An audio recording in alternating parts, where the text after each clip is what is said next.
All right, today's our class. We're going to look at Deborah and Barak.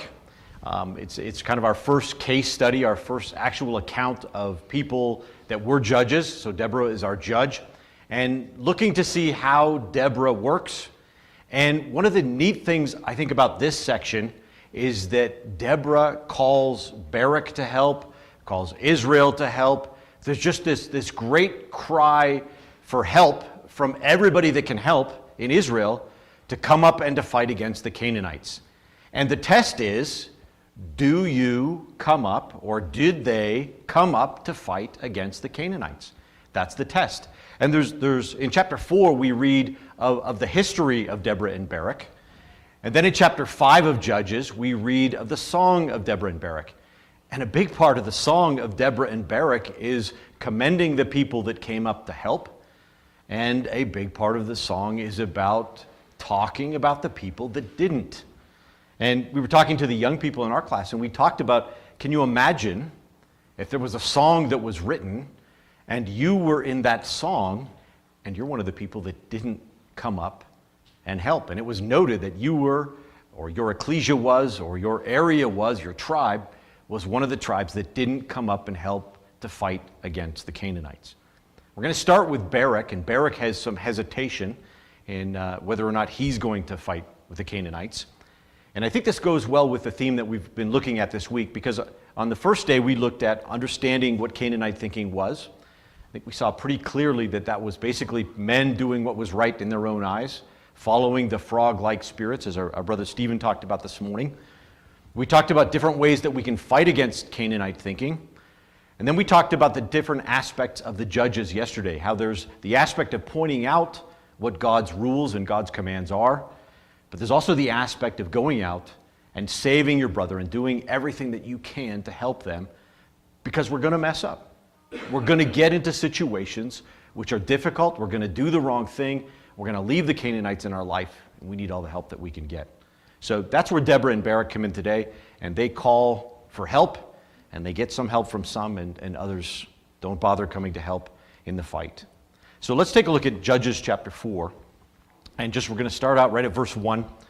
It says, "And the children of Israel again did evil in the sight of Yahweh, when Ehud was dead, and Yahweh sold," again we've got this idea of selling a slave, Yahweh sold them into the hand of Jabin, king of Canaan. He said, Israel, you can be Jabin, the king of Canaan's slave for a while, and see how that works out for you. He reigned in Hazor. He was a captain whose host was Sisera, which dwelt in Harosheth of the Gentiles. We're going to do a little bit of map work today, so let's start out with that. Here's a picture of Israel. This is in northern Israel. You've got, working with my new pointer here, it's a little tricky. Here's the Sea of Galilee right here. Here's where Jabin was, king of Canaan in Hazor. And here's where Sisera was with all of his forces. And of course, you know the Kishon River is the important river in this story, and there's where Mount Tabor is. So that should give you a good picture of the geography of what we're going to be looking at here. Sisera comes out from Harosheth Hagoyim, or Harosheth of the Gentiles, as it is in the King James Version. So the children of Israel are being oppressed now, and it says in verse 3, "And the children of Israel cried unto Yahweh." So just what God wanted them to do. He wanted them to get to this point where they said, this master is not the master that we want. This is not working out the way that we thought that it would, because he has 900 chariots of iron. Now, think about in your life, think about a situation where you allowed a few Canaanites or some Canaanite thinking into your life. That's what Israel did. Israel allowed that. And they woke up one morning, and that few Canaanites, those few Canaanites, were now 900 chariots of iron. And they couldn't do anything about it. They were desperate now because they allowed that Canaanite influence into their life, and now it became something that was insurmountable to them. And it says, "And 20 years he mightily oppressed the children of Israel." So this challenge that they had went on for 20 years. And they weren't doing anything about it And they weren't working together is what ends up being the case here in order to deal with it. And they didn't look to God for deliverance. Now, what we're going to find out here is the circumstances of the ecclesia that resulted, the circumstances of what Israel was like. And there were basically three problems that they were facing at the time. If you come with me over to chapter 5, so now we're into the song of Deborah and Barak. There's some comments given to us, or some phrases given to us that give us an idea of what it was like living in Israel during the time of Deborah, Barak, and actually it says in here the times of Jael, which is the same time period. So Judges 5, verse 6, it says, "In the days of Shamgar, the son of Anath, in the days of Jael, the highways were unoccupied, and the travelers walked through byways." So the highways of Israel were unoccupied. You couldn't take the highways. It wasn't safe to travel on the main roads of Israel, so people couldn't communicate. The tribes were separated by this transportation handicap, if you will. And you couldn't take the roads because there were so many robbers on those roads that you just couldn't do it. And so people would travel by the byways or the back roads or the back trails. And so the economy of Israel was devastated. It was really tough for the tribes to work together to solve problems. They didn't know their fellow Israelites because you couldn't travel from tribe to tribe very easily. And so the bond between brethren was being worn down. It was being broken. The bond and the trust was going away, and the people just didn't know each other, and so they didn't have confidence in their brothers and sisters in the other tribes or in the other cities. And there started to be factions in Israel at this point in time. And we find that very clearly as we go through this chapter because of the separation that took place. So we start with our first issue, the issues that they faced, and that was that cooperation between the tribes was almost impossible because of this transportation problem. And spiritual progress was drastically reduced. Now, when we want to communicate with a brother or sister, we can get on the phone, we can email them, and we can communicate with them. For them, they couldn't do that. And so in between the tribes, there was just this separation that was building and making things even more difficult. Same thing, I think, happens in the ecclesial world. If we don't have relationships with people in our ecclesia, if we don't have relationships between ecclesias, these divisions begin to build, and we start to have problems with those types of divisions. 1 Corinthians chapter 1. Let's take a look there for just a second to get an idea of how this worked. In Paul's day, he writes to the Corinthian ecclesia, and you'll be familiar with a lot of the different problems that the Corinthian ecclesia was facing. They were having trouble with how they kept the Lord's Supper, how they kept the feast of the breaking of bread. They were having trouble with brethren going and to law against each other. They were suing each other. They were having problems with sexual immorality, and they weren't able to deal with it. There were a lot of different problems that the ecclesia faces in Corinth, and they couldn't deal with them because there were so many factions in the ecclesia, so many different people that sided not based upon the right decision, but based upon their own group or their own people that they were familiar with. So 1 Corinthians chapter 1, verse 10, Paul writes to them, and he goes through his greetings with them, and then he gets right to the key problem that they're going to need to solve if they're going to be able to move forward and actually start to work on the problems. He says, "Now I beseech you, brethren," 1 Corinthians 1 and 10, "I beseech you, brethren, by the name of our Lord Jesus Christ, that ye all speak the same thing. There be no divisions among you, but that ye are perfectly joined together in the same mind and in the same judgment." You remember Paul talked about the fact that some people said, "I'm of Paul, I'm of Apollos." Those were those divisions that were taking place. And Paul says, if you're going to be able to fight against those, we've got to get together and we've got to work together. We've got to have trust with each other if we're going to deal with these problems. Well, that's what was happening in Israel. That's exactly the situation that was happening with them. They couldn't solve the problems because they didn't have confidence in each other, and they didn't have trust that their brother would come through if they had a need or a problem that they needed to handle. Judges chapter 5 again. Second problem that they had, the leaders weren't doing anything to help the people. So let's look at Judges chapter 5, verse 7. And I don't particularly like the King James Version because it's hard to understand. It says, the inhabitants of the villages ceased. The RV says, the rulers ceased in Israel. The RV says, the rulers ceased in Israel. They ceased in Israel until that I, Deborah, arose, that I arose a mother in Israel. We saw yesterday the importance of having leadership, of giving direction to the people. And we saw that when the judges stopped teaching, that there was a real problem. And that's what was happening in this time period. There just weren't any leaders that were standing up in the ecclesia defending the truth and showing people the way that they should go, which is what a judge should be doing. But of course, there was Deborah. She does a tremendous job, really a tremendous job in this chapter. So Judges 5 verse 8 brings us to the next one. It says they chose new gods. Right? They decided to face their lives, to point their lives and use their lives and their time for other things other than for God. It says there was war in the gates.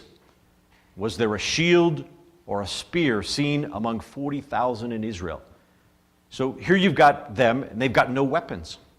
They've got no way to defend themselves, even though they've got all these Canaanites. And the Canaanites have 900 chariots of iron, but they're not doing anything to fight against it. Sometimes I think about our fight against the world, that sometimes we are not as well armed as we should be, and that the world has all the weapons to come against us. Well, that's the way that it was with Israel at this time period. It says the people chose new gods, and they had absolutely no defenses against it. They weren't spending time in the scriptures or on a spiritual level. They didn't know what was right or what was wrong, and so they didn't know what to do. And there was no one that stood up to actually do it. That is, of course, until Deborah stands up. So let's look at Judges chapter 4, verse 4 now, and let's see how Deborah reacts and what she does. It says, and Deborah, a prophetess. There's a teacher. There's somebody that's going to set people straight as to what's right and what's wrong. There's a judge. The wife of Lapidoth, she judged Israel at that time. And she dwelt under the palm tree of Deborah between Ramah and Bethel in Mount Ephraim, and the children of Israel came up to her for judgment. So you see, that's just like what happened with Moses. The people would come to her, and she would give them judgment, and she was a prophetess, like Miriam and like Huldah. She would teach the people at the same time. She was exactly what Israel needed at this point in time. And we're told in chapter 5, verse 7, we looked at it a second ago. I think we looked at it a second ago. We're told that she was a mother in Israel. What does that mean, that she was a mother in Israel? That means all of Israel looked to her, thought of her as though she was their mother. And that means that she considered all of Israel to be like her children. That's the kind of person she was. She thought, I'm responsible for all these people. I've got to make sure all these people are delivered, and I've got to handle this situation, and I've got to get to work in order to do it. Just an absolutely wonderful judge, as we look at her more and more closely. In verse 6, it says, she sent and she called Barak, the son of Abinoam, out of Kadesh Naphtali, and said to him, hath not Yahweh Elohim of Israel commanded, saying, go and draw toward Mount Tabor, and take with thee 10,000 men of the children of Naphtali and of the children of Zebulun? And he says to himself, are you crazy? Are you crazy? You want me to take 10,000 men and go up on top of that mountain? Why would that be an absolutely terrible idea, to go up on top of Mount Tabor right there? What would happen? What would Sisera do as soon as they went up on top of that mountain? He'd bring his 900 chariots of iron, and he'd surround that mountain, and it would be over for them. It would be the end, because he'd just have to wait them out, and if they ever tried to come down, it would be easy to just pick them off and to kill them. That was a strategically terrible thing to do. probably the worst thing they could possibly do in fighting against the Canaanites with their 900 chariots of iron. But that's what she says. She says, I want you to go, and I want you to take 10,000 men and to go up on top of that mountain. Her plan was really based upon 3 phases. First of all, Barak would take his 10,000 men, go up on top of Mount Tabor. It's 1,300 feet above the surrounding plain. And he would take those men and he would wait on top of that mountain. Then, there's another picture of that mountain from above. You see the open space all around it. You could just see that there's nothing, and it would be just really easy to surround it. Incidentally, it would probably take about 900 chariots to surround it, so that was quite convenient. He would be able to surround that, and it would be a big problem for Barak if that actually happened. The second part of it was that Deborah would then bring her forces that she'd gathered from Ephraim and the other tribes against the cities of the Canaanites. And there were some fortresses, there were some other cities that she would bring her forces up and attack while he was on top of the mountain, while Barak was on top of the mountain with his forces. And then, of course, then the map, of course, we have a picture of how that would go. Now, this is not quite actually the map of what her plan was. This is actually a map of what actually happens. So picture this map with this arrow right here being added later. So what you'd have is you'd have Barak, his 10,000 men, and they would be all right there on top of Mount Tabor. And then you'd have Sisera and his men, and they'd bring their forces, their chariots, down here, and their plan would be to then surround Mount Tabor. It's hard to get my circle right here. But they would surround Mount Tabor and kill Barak if he tried to come down. That's what would happen. But the plan here was that he would go up there, they would come down, and then God would bring the floods and destroy them in the river. So that would be the next phase. Yahweh would sweep them away by flooding the Kishon River. Great plan, I think, as long as you're not on top of the mountain. Really a great plan, as long as you're not the one that's stuck up there, because what happens? What would be the danger? What would be the danger in that case? You'd run out of food eventually, absolutely. What would happen if the other tribes never came to help you in this battle? What would happen if you went up on top of this mountain and this other force that was supposed to come, right? Because the other force was supposed to come from down here, from Mount Ephraim, where Deborah was from. They were supposed to come up and engage as well. But what would happen if they never showed up? And what would happen if it never started raining? What would happen to Barak? He'd starve. His 10,000 men would be killed in this case. So Barak is reliant now on his brothers and sisters. And he's reliant on God. Because if it never floods, they have a big problem because these chariots make it here and surround the mountain. And if Deborah's forces never come and attack Tanakh and Megiddo and probably Harosheth of the Gentiles, while Sisera's forces are all gone, same problem. They're stuck here on the top of the mountain. So Barak is in really a difficult situation when Deborah comes to him and says, here's the plan.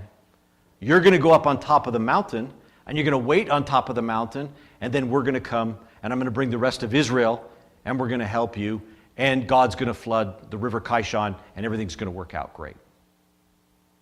You're Barak, you're thinking, this sounds good for you, but this does not sound good at all for me. So Barak's a bit hesitant, but we know that Barak has faith. How do we know that? How do we know that Barak has faith? How do we know anybody has faith? Well, many people have faith. Yeah, okay, good call. He followed her advice and did it, so obviously he does, right? Hebrews chapter 11. Let's look at Hebrews chapter 11, verse 32. He's one of those guys. Not a lot of detail. We don't know exactly why his faith is commended, but he's in that list of people that had faith. Hebrews 11:32, it says, "And what shall I say more? For the time would fail me to tell of Gideon, and of Barak, and of Samson, and Jephthah, and David, and Samuel, and of the prophets." So he's one of the faithful. He's commended for his faith in this case. So Barak then, if we come back to Judges chapter 4, Barak says, "I'm terrified of being on top of that mountain by myself. I'm afraid that the rest of the Israelites aren't going to come up and help." So he says, "If thou wilt go with me, then I'll go. If you'll come with me, then I'm willing to go up on top of that mountain and risk my life." Now, why would that help? Why would just having Deborah with him help? Well, first of all, Deborah's plan was to bring her forces from Ephraim with her up on top of that mountain. But Barak was thinking, what if they never show up? And he's thinking, what if the rest of Israel never shows up? But what if this mother of Israel, the woman that everybody in Israel respected, the woman that everybody in Israel loved, was also on top of that mountain? What would the people of Israel think then? They would come for sure. And what else would he have confidence would happen? That it would start raining. Right? Because Deborah was there with him on top of that mountain. So you could see the hesitancy, I think, that Barak had in going to fight. He's a man of faith, but man, there's just too many things in the way of me going up on top of that mountain, Mount Tabor, with 10,000 men. So he says in verse 8, "If thou wilt go with me, then I will go. But if thou wilt not go with me, then I will not go." And she says, "Surely I will go with thee. Notwithstanding, the journey that thou takest shall not be for thine honor, for Yahweh shall sell Sisera into the hand of woman." And who was that woman? Of course, that was Jael, right? He was going to sell Sisera. He was going to sell Sisera, as in making Sisera Jael's slave, as in making the captain of the Canaanite host the lowest of servants. Because that's what Jael's going to do in this chapter. She's actually going to make this captain of the Canaanites the lowest of servants, which is exactly what you're supposed to do to a Canaanite. So verse 10, it says, "And Barak called Zebulun and Naphtali to Kadesh, and he went up with 10,000 men at his feet." So he had 10,000 men that he was the leader of. They were following him. And Deborah went up with him. Next, we have a little aside, because the real heroine of the chapter is Jael, isn't it? We have a little aside about Jael, verse 11. It says, "Now Heber the Kenite."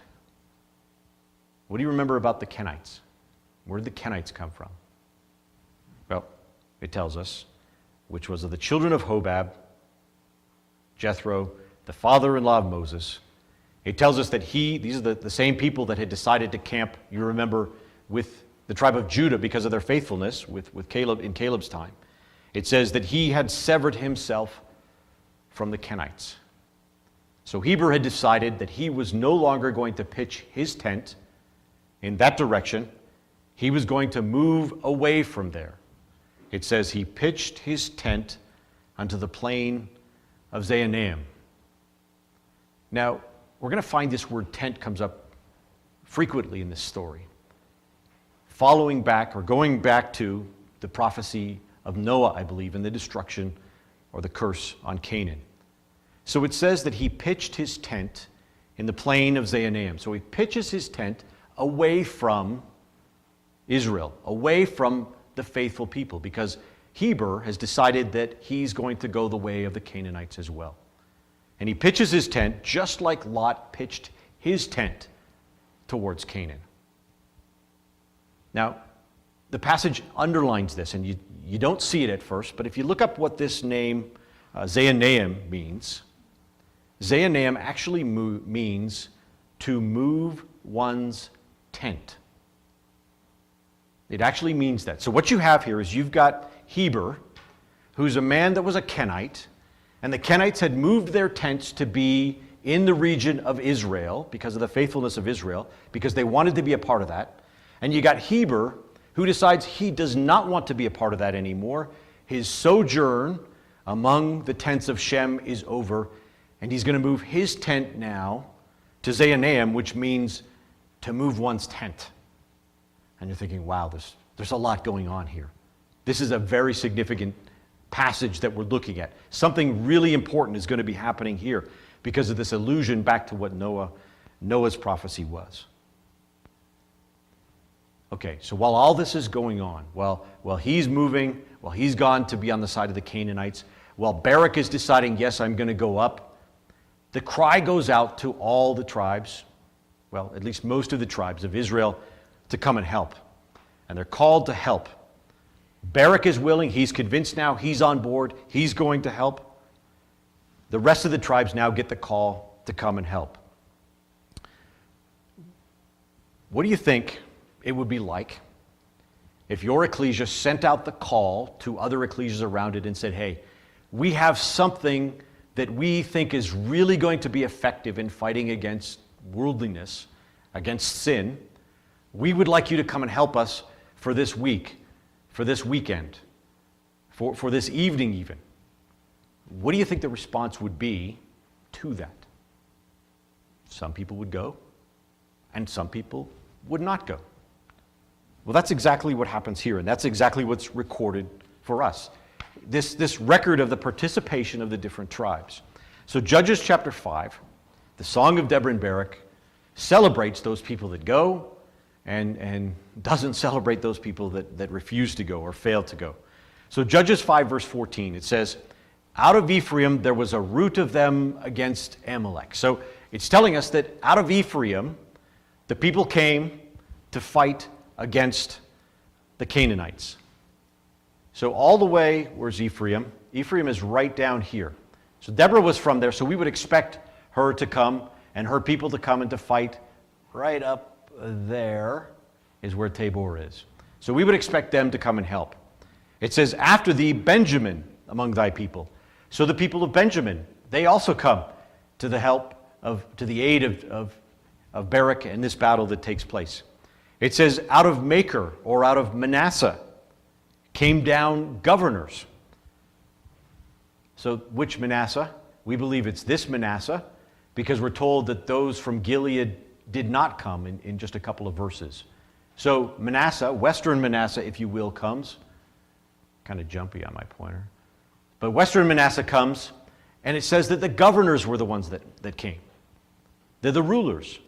Now, the rulers wouldn't typically go forth to battle, but in this case, they do. And they go out to fight. It says, out of Zebulun. Zebulun's right there. Of course, Zebulun had to go. It was right in their backyard where this takes place. Zebulun went, and it says, they that handle the pen of the writer went out of Zebulun. So the scribes went. Why would the scribes go? Well, this was such an important event. This was such an important thing that everybody went. Maybe they also went to record what happened, because it was going to be such a momentous event. It was really momentous because the whole of Israel was working together, or I should say a whole. Most of Israel, or much of Israel, was working together in this endeavor. So they go out and they get involved in the fight. Verse 15, it says, the princes of Issachar were with Deborah. So the princes went, even Issachar and also Barak. He was sent on foot into the valley. So Barak ends up going on foot into the valley when Sisera is finally, his chariots are bogged down. But then we get to Reuben. Reuben is way down over here. And the battle's going to be way up here. And what does Reuben do? It says, for the divisions of Reuben, there were great thoughts of heart. They gave it a lot of thought. They discussed what they were going to do. Should we go? It says, why abodest thou among the sheepfolds? To hear the bleating of the flocks? So this great battle is going on, and Reuben is staying with the flocks. And the song makes fun of them and says, did you do that because you wanted to hear the bleating of the flocks? It says, for the divisions of Reuben there were great searchings of heart. You can imagine an AB meeting, maybe a couple of AB meetings. Should we go up and help? That's really a long ways away. I don't know that those Canaanites are ever going to be a threat to us. Some people might get killed. Some people might be hurt.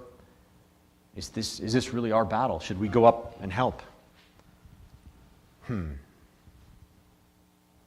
Doesn't appear like they ever go to help. James chapter 2:15, I think, is a great verse to put in the margin next to that. Because it's really easy for us to have faith without works, is what James' point is.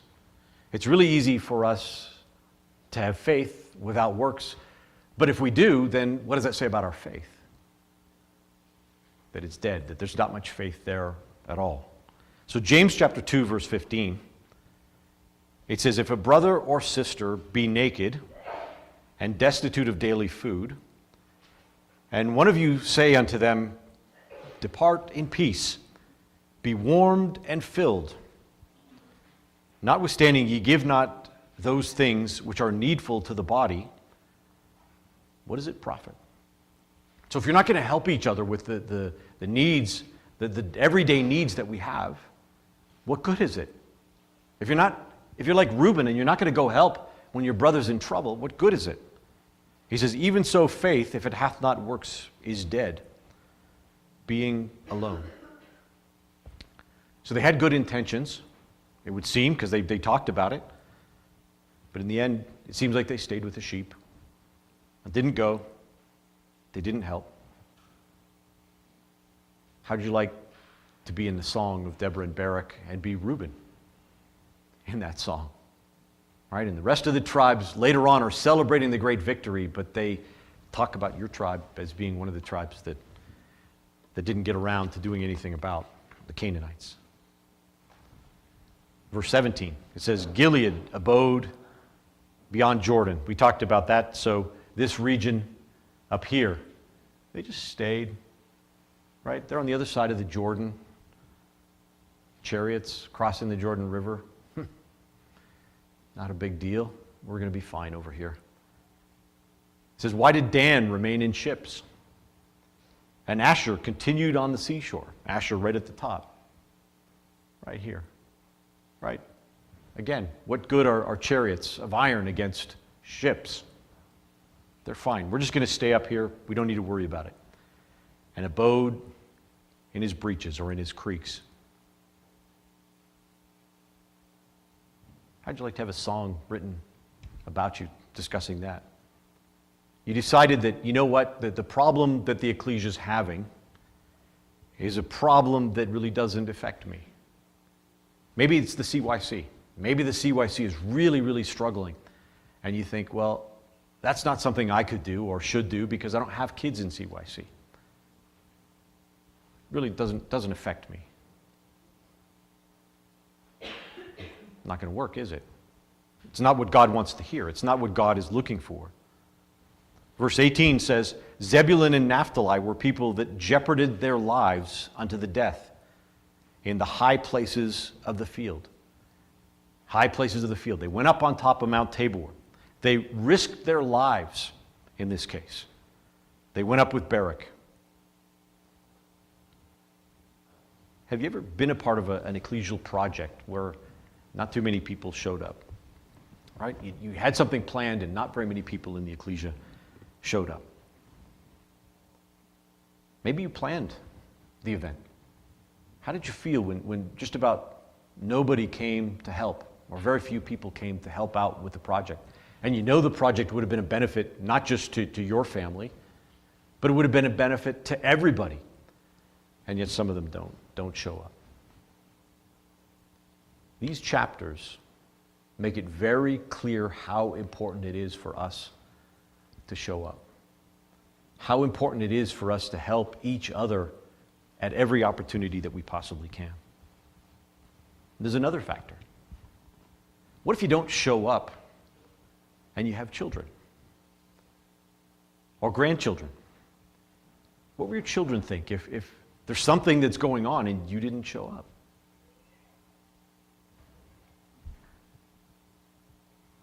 So, we asked the question earlier about Barak. Did Barak have a legitimate fear that people wouldn't show up and help him on top of the hill, top of Mount Tabor? He certainly did have a legitimate fear. And maybe the results were as good as they were because Deborah went with him. I wonder what the results would have been had Deborah not gone with him up on top of that mountain to fight against the Canaanites. Let's go to chapter 4, verse 12. So Barak's on top of the mountain. Some people have come to help. It's starting to rain, probably. It says, verse 12, and they showed Sisera that Barak the son of Abinoam was gone up to Mount Tabor. And Sisera is all excited. Why on earth would his enemy do that? He's got them, he thinks. He's just itching to go out and to fight against Barak and to just get rid of him completely at this point in time. Verse 13 says, Sisera gathered together all his chariots, even 900 chariots. So he takes them all. Every one of them he takes. It says, and all the people that were with him, he takes all of them. And he goes out of Harosheth of the Gentiles and he heads towards Mount Tabor with them unto the river Kishon.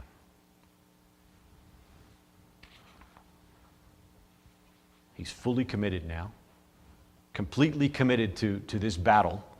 He takes everything that he has with him. Verse 14, and Deborah said unto Barak, up. She says, get up, arise, for this is the day which Yahweh hath delivered Sisera into thine hand. Okay, you're Barak. How do you feel now? Still a little bit iffy about going down that mountain because you know those chariots are waiting. Maybe it is starting to rain and maybe that's giving you some confidence. But you're still wondering. But we know that he has faith. And Deborah says, get up, arise. If you turn over to Judges chapter 5, verse 12, that makes it into the song. Arise, Barak, and lead thy captivity captive. Oh no, that's an echo, isn't it, in Scripture? Leading captivity captive. That's mentioned in Psalm 68, commenting about Moses leading Israel out of Egypt.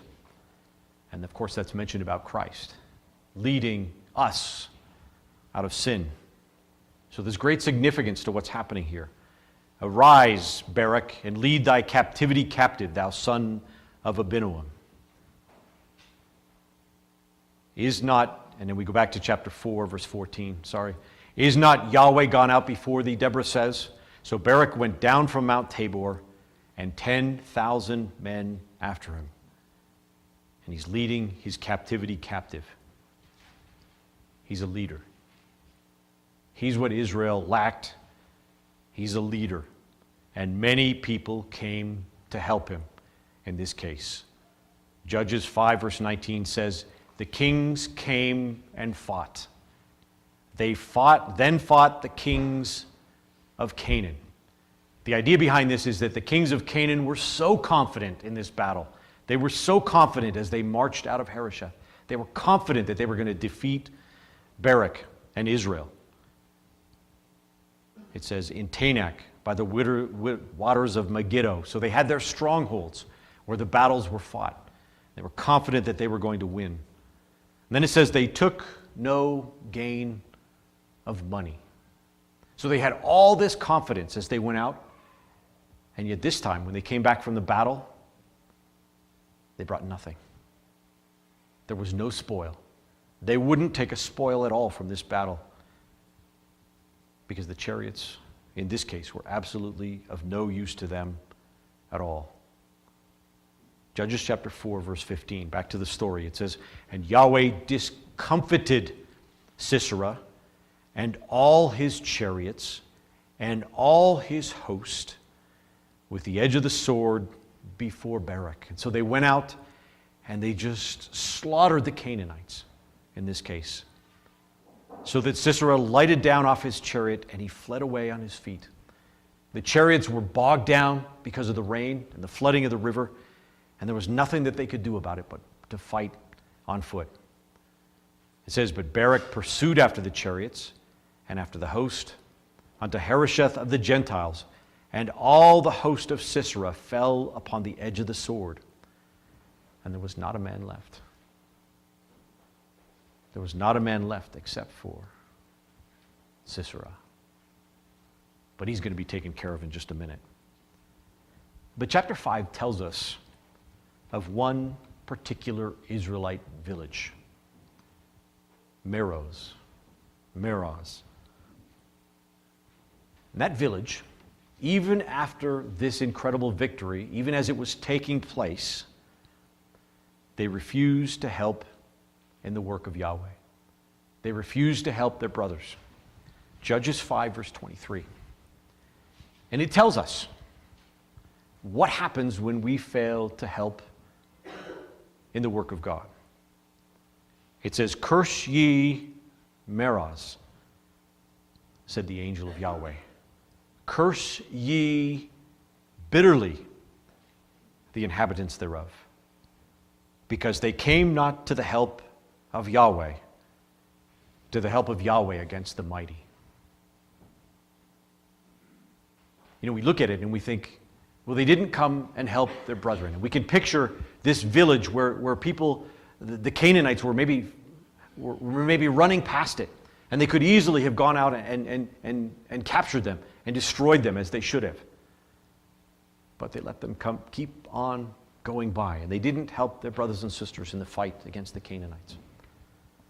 That'd be like us knowing that there's a problem that our brother or sister has, and just letting it continue and not doing anything about it to help them out. Curse ye, bitterly cursed, it says, of these people. And it doesn't say because they didn't help their brother. It says because they didn't help Yahweh. Because guess what? That's what helping our brother actually is, isn't it? It's helping Yahweh. It's sacrificing ourselves. It's agape love, sacrificing ourselves to do the work of God, which is helping our brothers and our sisters. So that village is completely cursed, is cursed by God because they refuse to go out and to help. 4 verse 17, it says, howbeit, Sisera fled away on his feet to the tent of Jael, the wife of Heber the Kenite. For there was peace between Jabin the king of Hazor and the house of Heber the Kenite. There was peace between them. They had an alliance. Heber had made this alliance, but Jael had not. Jael had not made this alliance. So here's a man that's moved away from the ways of God, and his wife remains faithful and is a tremendous example for us, is a tremendous example for sisters as well, for the fact that she had her husband taking her family away from God, and yet she, in the very tent, takes Sisera and crushes his head and destroys him. A great comparison to Genesis 3:15. But this sister doesn't just let the family drift away from God. This sister takes things into her own hands and defeats Canaan and makes Canaan the lowest of servants in her own house, in her own tent, I guess I should say in this case. And she remains faithful. Verse 18, it says, and Jael went out to Sisera and said to him, turn in, my lord, turn into me, fear not. And when he had turned in unto her into the tent, she covered him with a mantle. She invites him into her tent. She says, I'm going to do what's right for my family. I'm going to do what's right, and I'm going to help God. And he says to her, give me, I pray thee, a little water to drink, for I'm thirsty. And she opened a bottle of milk and gave him drink and covered him. Again, he said to her, stand at the door of the tent, and it shall be when any man doth come and inquire of thee and say, is there any man here? Thou shalt say, no. Then Jael, Heber's wife, took a nail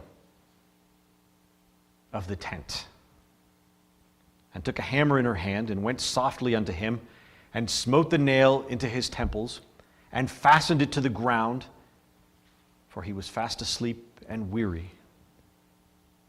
And so he died. She crushed his head right there in the tent. She made him the lowest of servants. He was a cursed Canaanite, and she made him exactly what he'd been cursed to be, which was the lowest of servants, taking sin and doing exactly what God did to the serpent, making it the lowest of animals, the lowest of creatures, right on the ground, and she crushes his head. Genesis 3:15 says, I will put enmity between thee and the woman, between thy seed and her seed. It shall bruise thy head, it shall crush thy head, and thou shalt bruise his heel. Jael knew exactly what needed to be done.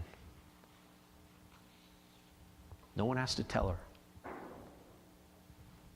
She just does it. No matter how dangerous. In her own tent, in a tent that had been taken away from Israel, she does this. She bruises the head of sin in her family. And what does the song say about Jael? Judges chapter 5, verse 24. Blessed art thou above women. Shall Jael the wife of Heber the Kenite be. Blessed above women. Blessed shall she be above women in the tent. And the ESV there says, blessed, it says for the last phrase, of tent-dwelling women, most blessed. Isn't that fantastic? This woman that had chosen to dwell in the tents of Shem, not literally, but in her actions, dwelling in the tents of Shem, and takes a tent peg and puts it through the head of the captain of Canaan and makes him the lowest of servants. Tremendous example of what a sister can do, of what we can do as an ecclesia if we stand up for the things of the truth. So Jael lives out the prophecy of Noah.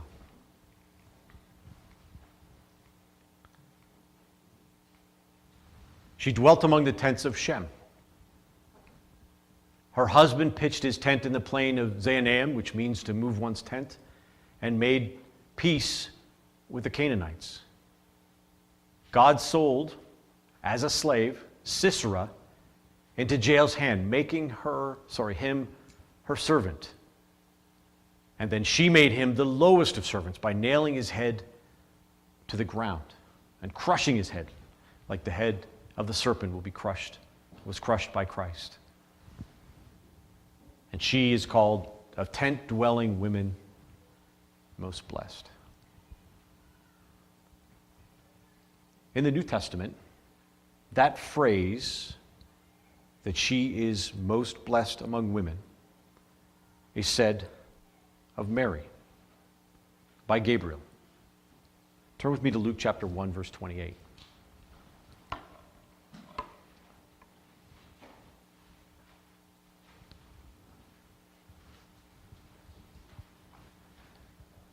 Because the angel recognizes the similarities in the role that Jael plays and that Mary's going to play in striking that blow as Jael did. Luke chapter 1, verse 28, it says, And the angel came in unto her and said, Hail, thou art highly favored. The Lord is with thee. Blessed art thou among women. And Elizabeth repeats the same thing in the same chapter. Jail. What a tremendous example for us. So I think, brothers and sisters, what we've seen today, if we're going to wrap things up, is we've seen how important it is for us when the call comes for us to go out and to fight, to help our brothers and sisters, is for us to rise up as Barak did and to get started and to do the work. Deborah, she's the one that got the whole thing started in the first place and is a tremendous example of a teacher, of a judge, of someone that didn't just say, but also did. Of Barak, who leads captivity captive and leads his people out of their slavery to sin, just like Moses did and just like Christ did. Of the tribes that helped from all different walks of life who came and helped. And finally of Jael, who drives that final nail to drive his head into the ground and to crush him. It's up to us to make the decision where we're going to be in that song. The best place to be is among those that go and help and fight against Canaan.